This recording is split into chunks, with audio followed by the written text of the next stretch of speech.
The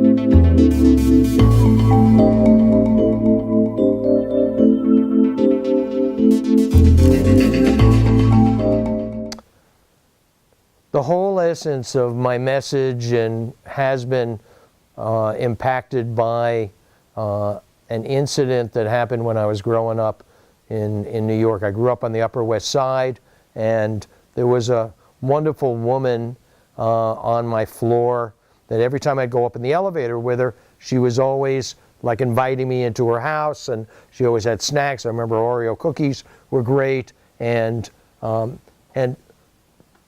she had 6 locks on the door, as most New Yorkers do, you know, who were elderly. Anyway, it was, for about 2 months, I, wasn't thinking about her, and I walk in one day, and the super is coming out of his office. And I said, have you seen Mrs. Levy? And he said, Jim, he said, didn't you know she died?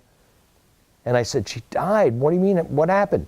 And he said, we don't know. We didn't find her body until her rent was 2 months overdue. Now, imagine being that alone in your life, that nobody in your life connects with you until your rent is 2 months overdue. And when I say that in schools, I talk about that there are kids walking down the halls that walk right next to you that have that same experience of a sense of aloneness. There are people in, maybe at your workplace, maybe in your family, no matter what, are still struggling with being accepted. I call it best friends. Best friends is a safe place where you can be 100% authentic, because that's what everybody says that their best friend is all about. And I grew up as a kid without having that. I never felt safe.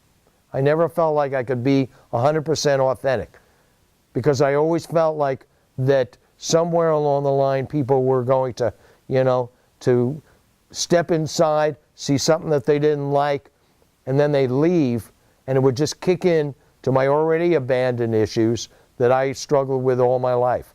And the feeling of that abandonment was so overwhelming that, I masked it and walked around with a mask all day long. So nobody really knew, other than the fact that I was incredibly shy. And because of this, the aloneness was more profound. And there are so many people that are listening to this at this moment that can identify. And they can identify mostly with the fact that they don't feel safe. That they don't feel safe. And that is an essential ingredient in any relationship, is that feeling of safety.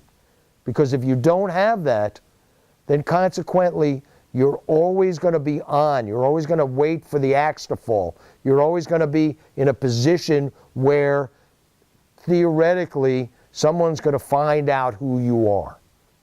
And people live with that every day. And it's such a terrible experience, because it never makes you free.